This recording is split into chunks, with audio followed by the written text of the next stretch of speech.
Shalom, mes chers amis. Voici la pensée divine numéro 168. Louange à Dieu pour ses œuvres merveilleuses. Psaume 66.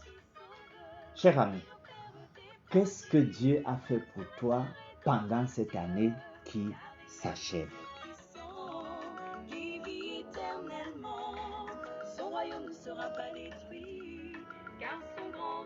On peut voir dans ce psaume deux parties. Celle qui commence par nous, ça c'est du verset 1 au verset 12. Et celle qui commence par le je, du verset 13 au verset 20.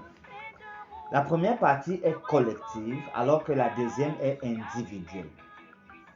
Le verset 1 ici est exactement comme en le psaume 100. La communauté des croyants célèbre Dieu qui les a délivrés des menaces de leurs amis.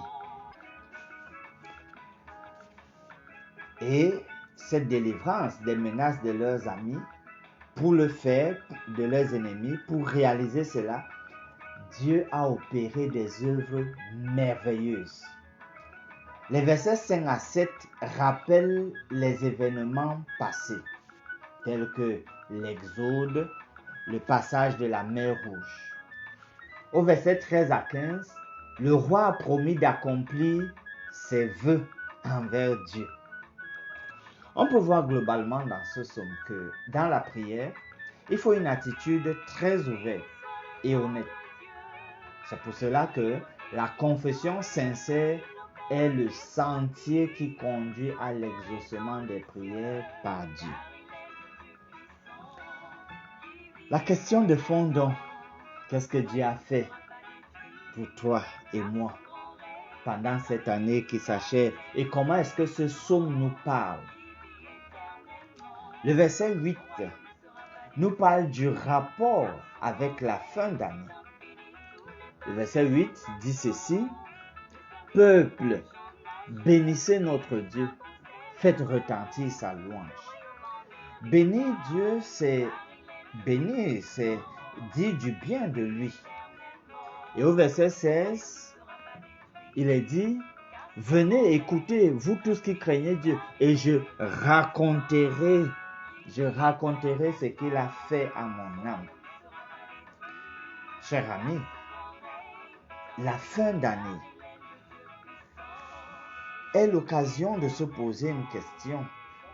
Qu'est-ce que Dieu a fait pour moi, pour toi, tout au long de cette année qui s'achève? Le psalmiste nous apprend à compter les œuvres merveilleuses du Seigneur à notre endroit.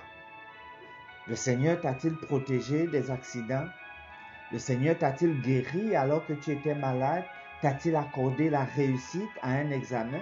T'a-t-il donné une promotion? Il y a tellement de choses. Raconte cela, proclame sa bonté et bénis ton Dieu. Prions. Louange à toi, Père éternel, tes œuvres sont admirables et nul n'est comparable à toi. Loué sois-tu au siècle des siècles. Tu seras à jamais notre Dieu. Merci donc pour toutes tes interventions en notre faveur tout au long de cette année. Nous prions que nous soyons également à mesure de raconter ce que tu as fait pour nous et que ce soit pour ta gloire. Nous prions ainsi au nom de Jésus. Amen.